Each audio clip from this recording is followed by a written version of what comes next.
It's a CNN interview with Amy Wallace, who is the Mhm. co-author of Nobody's Girl, the memoir of surviving abuse and fighting for justice by Virginia Roberts Giuffre, who tragically died by suicide earlier this year. She's a survivor of sexual assault at the hands of Jeffrey Epstein and Ghislaine Maxwell, recruited by Maxwell at Donald Trump's Mar-a-Lago spa when she was only 16 years old. Quoting now from the book, "Just when I thought things couldn't get worse for me, they did. Epstein trafficked me to a man who raped me more savagely than anyone had before.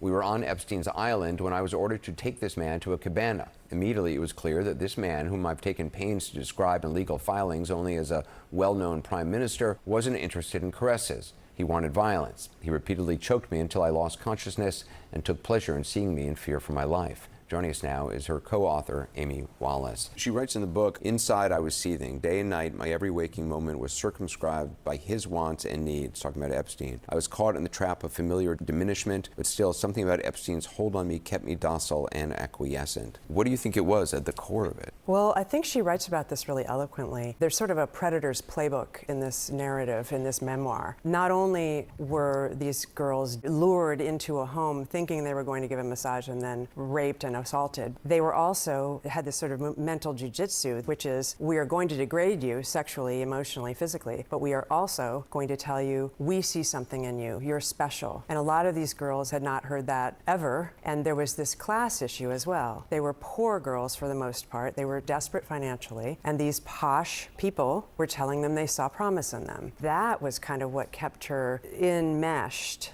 Does that sound familiar to you as a specialist in this area? Does that? Yeah, absolutely. And I encourage folks to take a deep breath if you need to, because that was a lot. I think Amy said it really well in that interview. That book also exemplifies almost like a playbook for someone who's perpetrated or someone who even plans to perpetrate. She hit on like multiple things related to like power and access and resources, related to compliments and praise from adults, needing financial resources, maybe even needing like housing resources, and how that led to this moment of someone saying, I can exploit this and I can manipulate and harm these people. We always hear jokes about the idea of like someone with candy in the car. When someone is a teenager or a young adult and someone's offering them things related to, I can make your dreams come true, or I can give you a place to sleep, how does that relate to how they can be exploited? And are we properly preparing folks to know how to engage that, or how to acknowledge when that's happening and support someone or get help themselves? Even outside of this Epstein case, what we can be aware of in our communities to make